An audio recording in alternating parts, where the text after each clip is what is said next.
Will now come to order.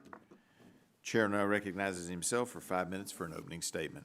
Welcome to today's hearing for the Energy and Commerce Committee's Subcommittee on Oversight and Investigations. We depend on our electric infrastructure for many of the activities essential to our daily life: heating and cooling our homes, powering industrial operations, operating medical equipment, and treating our water supply. Unfortunately, days or even hours without electricity can have devastating consequences, as some of my constituents experienced firsthand last December when Southwest Virginia suffered from extremely low temperatures and some power outages and rolling blackouts. Securing our electric infrastructure is an increasingly demanding and complicated challenge. Given novel threats from foreign groups and governments and the increased complexity of our critical infrastructure, in May of 2021, a cyber criminal group's ransomware attack struck the Colonial Pipeline Company and led to a proactive shutdown of the company's pipeline system, which in turn caused fuel shortages on the East Coast. Our foreign adversaries have also demonstrated an increasing interest in their ability to undermine our critical infrastructure and strengthening their cyber capabilities.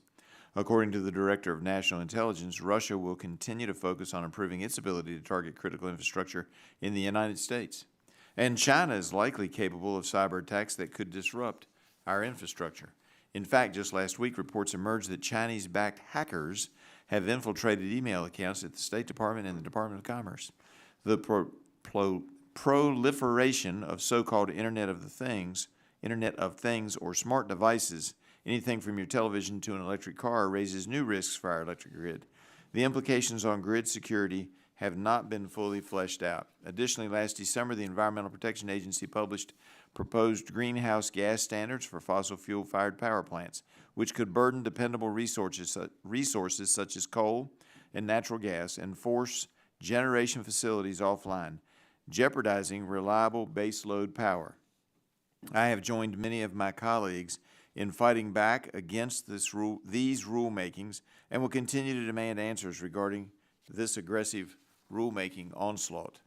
Further, last year, the Department of Energy proposed new energy efficiency standards for distribution transformers, which I believe would severely exacerbate already serious supply chain constraints for this equipment. This is terrible timing on the Department of Energy's part.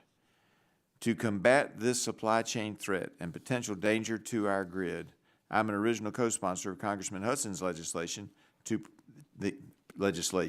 the Protecting America's Distribution Transformer Supply Chain Act.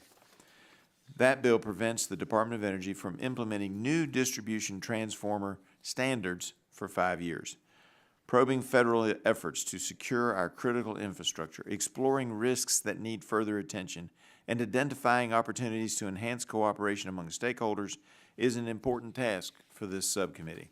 To that end, on May 16th of this year, I convened a hearing to examine the work of 3 of our sector-specific agencies in protecting their respective critical infrastructure sectors from cyber threats.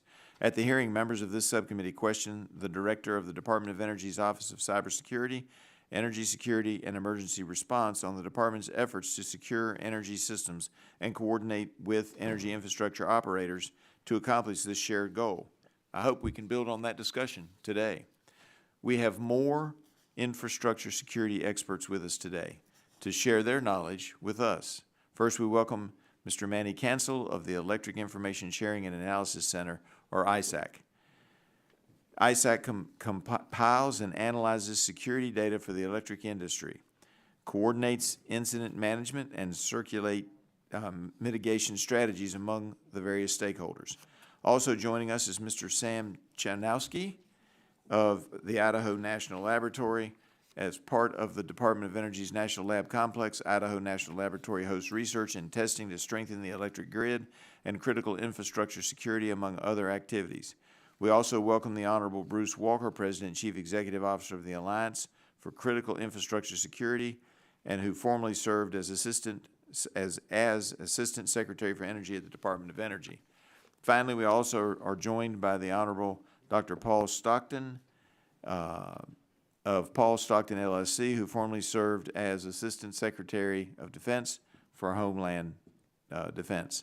Our witnesses here with us today offer a wealth of experience in the cybersecurity, national security, and electric infrastructure fields, and we appreciate them sharing their expertise with us today. Thank you very much, and I look forward to the witnesses being here, and I look forward to us having a positive and productive discussion today. And with that, I yield back and now recognize Ms. Castor, the ranking member of the subcommittee, for her 5-minute